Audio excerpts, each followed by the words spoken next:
تو جب مسلمان نے قرآن کو پیٹھ دکھائی، ویسے تو پیٹھ نہیں دکھاتا مسلمان، اس کے پیچھے اگر کوئی قرآن پڑھنا شروع کر دے تو مسلمان اس کو کہے گا بھائی آگے آ جاؤ، پیٹھ ہو رہی ہے، بظاہر پیٹھ نہیں دکھائے گا،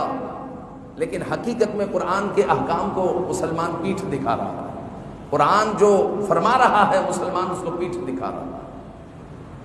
فرمان مصطفیٰ صلی اللہ علیہ وآلہ وسلم، ایک فرمان مصطفیٰ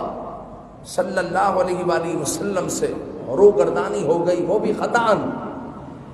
وہ بھی صحابہ سمجھے کہ وہ تو کفار جا چکے ہیں، اب تو حضور علیہ السلام نے تو اس وقت کا کہا تھا، اب تو یہ بھاگ چکے، وہ بھی خطا ہو گئی، اتنا بڑا نقصان اٹھایا۔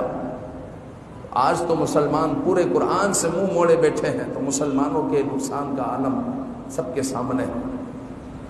57 اسلامی ممالک ہے، مسلمانوں کی حالت زار سب کے سامنے ہے، اسلامی احکامات کو روندا جا رہا ہے، ہم جنس پرستی کو عام کیا جا رہا ہے، اور جناب عالی جہاد کو دہشت گردی ڈکلیئر کیا جا رہا ہے، اور قرآن کے قانون کو مسخ کیا جا رہا ہے، اسلام کے قوانین کو مسخ کیا جا رہا ہے،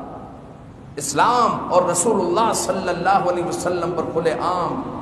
حملے ہو رہے ہیں۔